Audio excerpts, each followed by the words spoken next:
then bowed down and worshipped, because the presence of what he was before was great, was quite beyond him. That is what I'm believing or I'm thinking, according to the writing, And so it is clear here that he wrote certain things for Moses. I know somewhere if you read 35, even 34 verse 28, he says, so he was there with the Lord 40 days and 40 nights. He neither ate bread and he wrote on the tablets the words of the covenant, the 10 commandments. He wrote on the tablets. And earlier on 27, he asked him that, okay, then the Lord said to Moses, write these words, for according to the tenor of these words, I have made a covenant with you and with Israel. God was now telling from 34:27, that is Exodus 34:27, he says, write onto these tablets, the second tablet that he brought, write onto it what I tell you, and go and teach the people. But before this one, in 24 and in 34 verse 1, he was saying to Moses, or the writer is presenting it to us to believe that God has written it. And in another stage, he says, God says, come and I will write and give you the law. So it's expected that if I was told this, I'm expecting that he wrote on it. Now, this is the thing. But whichever way it is, these are some of the not straightforward tests that sometimes it makes you confused, because it's not straightforward. But whichever way it is, these are the only commandments that we see as coming from God. There is another test, apart from we moving from the side where God had to proclaim himself as the side that if I am who I said I am, if I say I am Joshua, I am David, I'm Nana, or I'm that, I need to proclaim myself to be what I say I am. And if there is no other person like me, then I am right, or I am being honest or truthful about my claim. But if there is, then there will be that challenge. Are you sure you are the person? I am the one. If there is any look-alike of mine, nature of mine, different, something just like me, and I'm taking it will sort of challenge that claim that I have made in that context.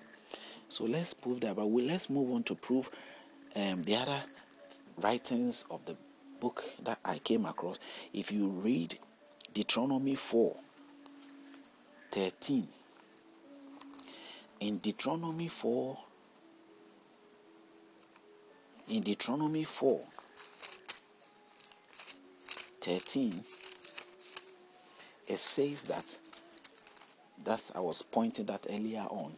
It says that here, Nebuchadnezzar, Babylon time, when a hand appeared on the wall, and Daniel had to come in. Daniel was a prophet then to come and interpret it.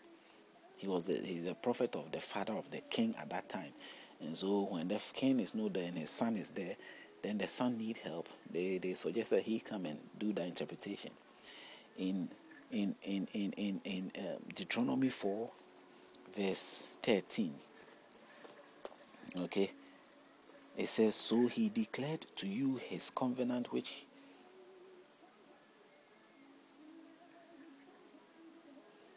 what we want is Daniel 5. But Daniel, this also talks about the writing of the law. This is Deuteronomy 4:13. So he declared to you his covenant which he commanded you to perform, the 10 commandments, and he wrote them on 2 tablets of stone.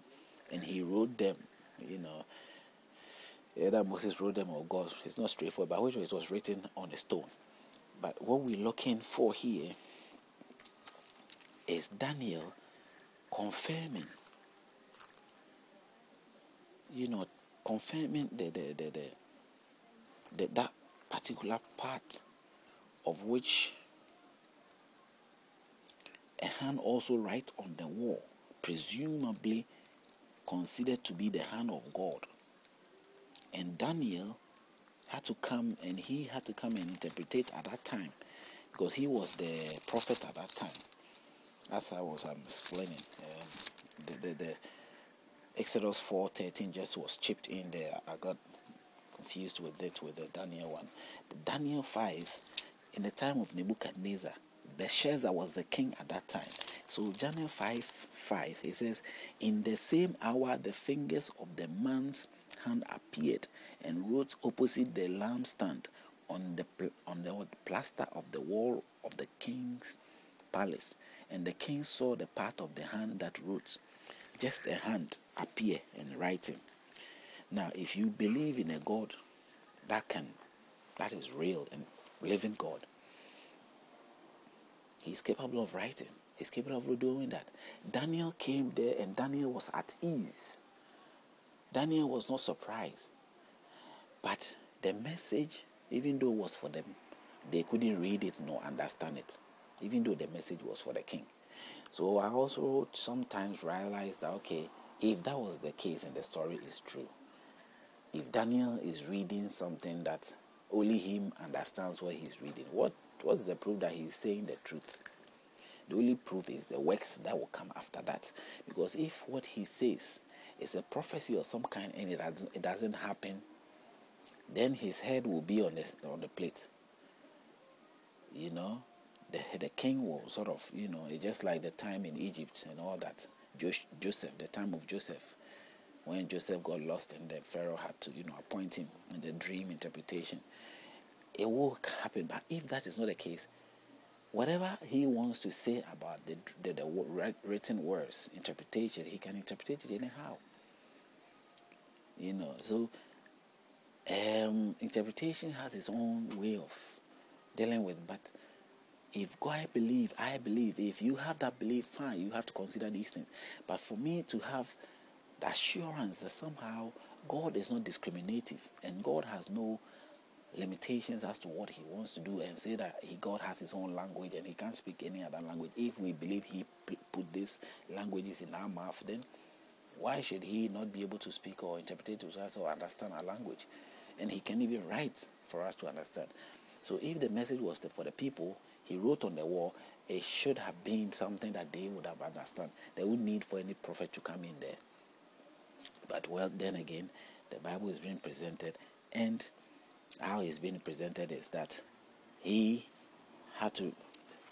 king had to face the written words, which shows that I'm reading from the Bible. There's another Holy Bible. I use the smaller one, so New King James as well.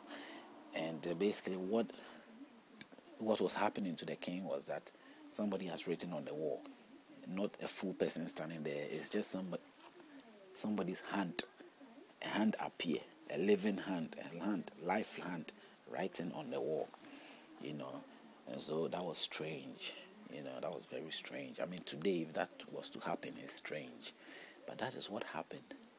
And the king called Daniel to interpret it, and Daniel interpreted it.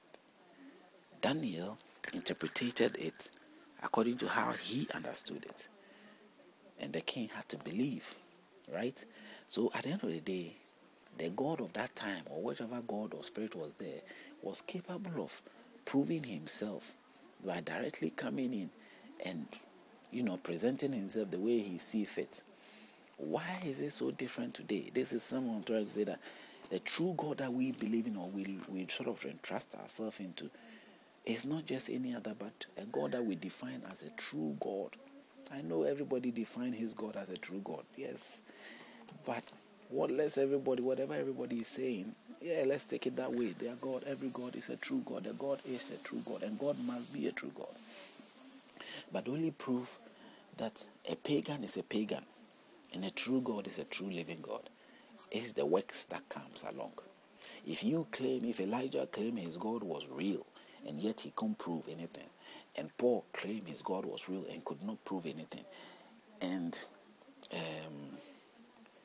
anybody considered to be a pagan or the Buddhist claimed his God to be true and he couldn't prove it in works, what would be the positive meaning or the best have they really done? I mean, which one of them has proved anything or has become very logical in this regard, this sort of discussion we are having here? None of them. None of them have been able to prove. And so none of them will have the right to condemn